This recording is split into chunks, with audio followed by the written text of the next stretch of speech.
shall begin to happen shall be a thing that the Lord has made.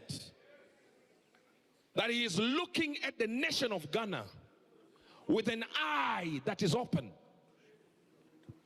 And his eye is centered at looking at a country that is ravaged by economic struggles. Not because it is supposed to face it, but because they are agencies, spiritual movements that the enemy has already created, that the country has not moved in the area that it needed to move in. Because whenever God gives an assignment to a president, the church has to enact his will. So many people think that when the Lord discusses a matter with prophets and says this one is going to rule, it means that person is going to rule well just because God said he's going to rule. No. The Bible says it this way, that it is the altar that sanctifies the gift, not the gift that sanctifies the altar. That means the position of the presidency is what is anointed. And the man that sits there, you choose him by the altar of the presidency. You are not hearing what I'm saying. So God spoke to me. And you heard me speak clearly.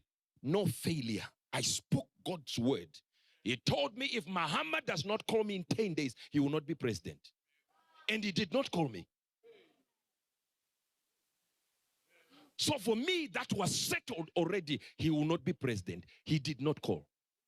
That was settled. 100% settled. I had no doubt in my mind. 10 days. Within a few hours, his people called me, but he did not call. I don't have a problem with anyone not calling me. I'm the one who hears from God. And my position doesn't need voting in. Now hear this. Hear this. And I understand perhaps there were areas. And let me just explain to you something. I don't blame anybody for not calling me. I don't blame that. Because his son actually went to our ministry in London. He's friends with Sia. So perhaps in that line he thought he had contacted me.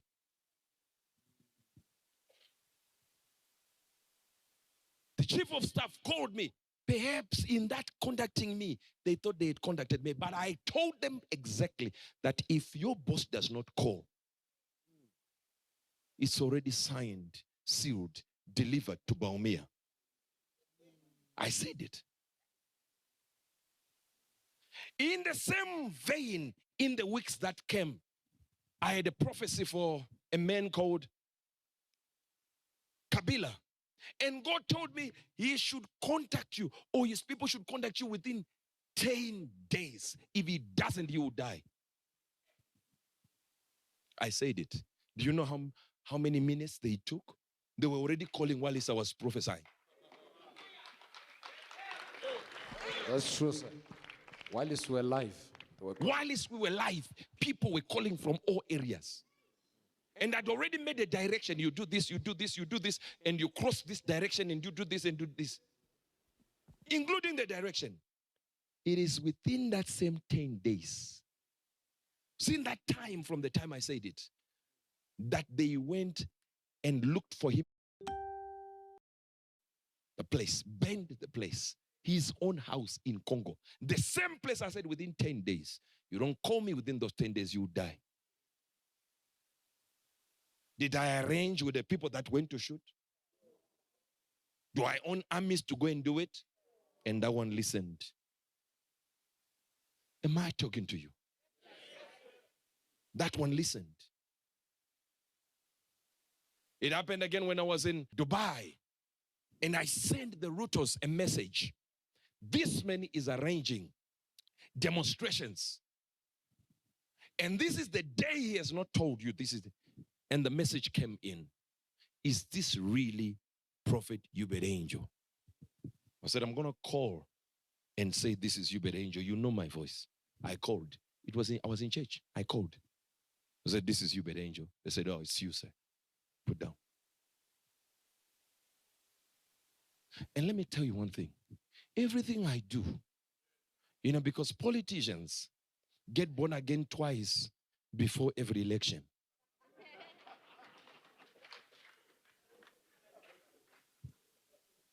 I record every conversation because I know they wake up and refuse. Because it's political genius, which is political foolishness. So you challenge what I say. I wake up tomorrow, it will be on all the blogs.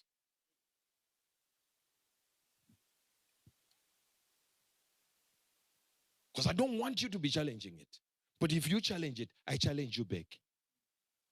In the same way you show your foolishness, I am very capable of suspending my divinity to line up with your foolishness.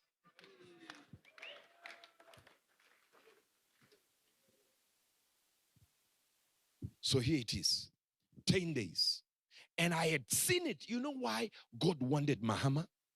Very simple. He literally told me it wasn't just he is the Christian side of it. He said, I have a hand in what Ghana is doing. And I've used Ghana to spread my mandate around the world. And it rests in a certain location and position that God has put it, and said Ghana is a leader when it comes to spiritual matters. That people would give another country the credit and say, this is the one. He said, this is why I put the prophetic deep in Ghana. Said, from ages past, I did it. Because I set it as a watcher when it comes to the prophetic.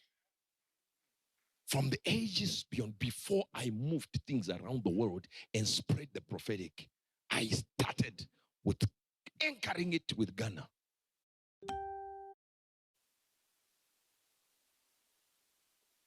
So I said, Lord, what is it? He said, it's not the Christian part of it. Although it includes the Christian part of it. But it says, the man, I weighed his heart for the nation. And I looked at things that they called mistakes he has done in weaknesses. And I weighed them against his heart. And I said, there was an intention for good in him that can push the country of Ghana to a higher degree. Said the problem that is happening in Ghana is identity politics. Where people say, I'm this one, I'm this political party. They are not looking at my will. Said, but I want to change Ghana. I have a heart. And I said, I'm going to pray. I went to the prayer mountain there. As I was there, I said, I'm praying. I want to pray. God, have you locked the door because the man has not called me in 10 days? Who am I? I'm just you, the angel. Said, you represent me, and the man failed to respect and honor that. Hear me well. Hear me well now. You were waiting for this prophecy, so listen to it carefully.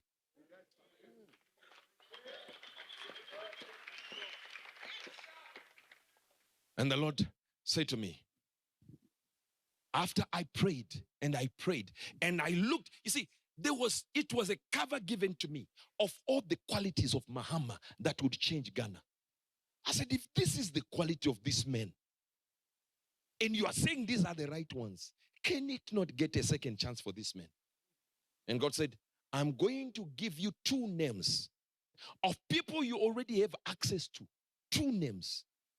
When I say access to, it doesn't mean say I spoke to these people. I was speaking to these people. No, I wasn't. But I knew how to get a hold of them. Said you speak to Archbishop. And then you speak to a prophet, Prophet Owusu-Bemba. He said, these are the authorities I put in the land of Ghana. Now watch this. He said, you put the matter before them of this 10-day timeline. When you put the matter before them, guess what? Cause them to speak to me about it and leave it with Ghana. You leave it with these 2 people and they will speak to him, and then they'll speak to me to reverse the 10-day timeline. And when I listen to them and I hear them, if I tell them it is so, then it is reversed. So while you were waiting for me to give you Ghana, God gave me 2 men that you have to reverse it to line up with the 10 days. It was guaranteed. You call within 10 days. We will not be here now talking about this. Call within 10 days. You are president. Whether you were evil or good or bad, you are president. Call. Simple call. Hello, I have called.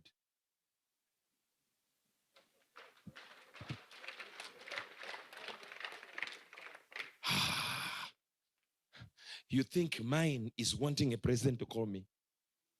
I have presidents who are spiritual sons.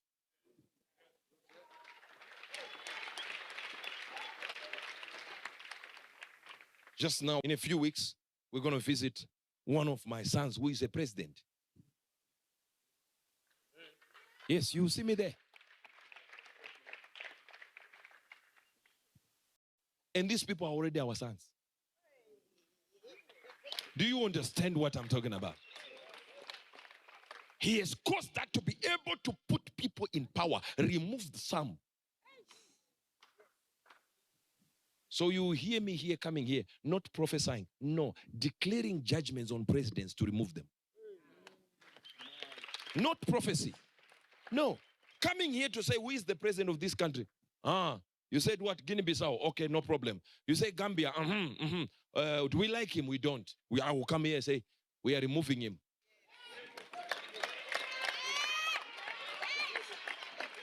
You will know who Ubedenjo is. Because you don't agree, but you will see the evidence. You don't know our capacities. This is not pride talking. It's grace bestowed upon a man, upon a mouth that can decree and remove a president, put another one. New one you have never seen, you see, But we will do it here. We will remove them here, put new ones. We are not going to be prophesying now about these presidents. We are going to remove them, put new ones.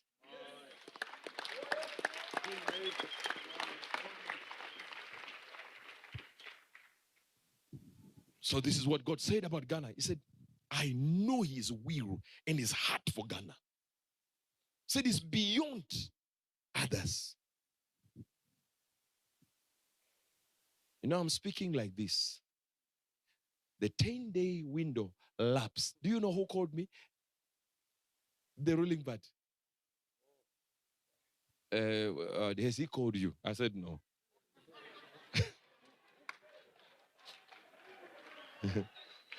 They said, but we have called. See, it is paramount. Let me tell you one thing. It is paramount that when the people who have been put in my vision as the people that have the power, after analyzing whatever they need to analyze, to shift and change it and put it back into the favor of the 10 days. That when they speak, you also listen. Because the battle for Ghana is a spiritual battle between evil and holiness, between righteousness and evil. And the capacity has been raised for Ghana, for them to look beyond the power to bring wealth, to bring this and to bring that and to bring this. It says the man you have in front of you is a changed man, a man who has seen the areas that he could have improved in his previous administration and can shift events. But there are people that might have said to him, I know Ubedenjo has said this, and they never send the word. And I said, is it because of me? He said, no. There are many men of God that you begin to meet. That if this man who need what I need and want what I want, like what I like, I will shift Ghana that nobody will look at his neighbors and say it is lower than his neighbor. They will begin to see a nation changed. A nation changed. So I was shown the qualities of Mahama. Then he said, this is my choice. I gave a rule, 10 days. He didn't call. But I've given a chance for these two to establish what it is. And then when the reasons be adequate, they will speak to me. And if they speak to me and I hear them, I will reverse it, that it will look like as if he is called within the 10-day window.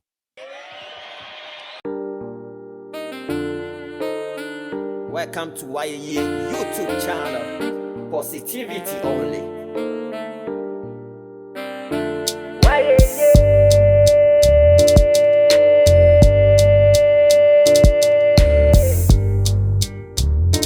YAYA. Adum nyamie YAYA.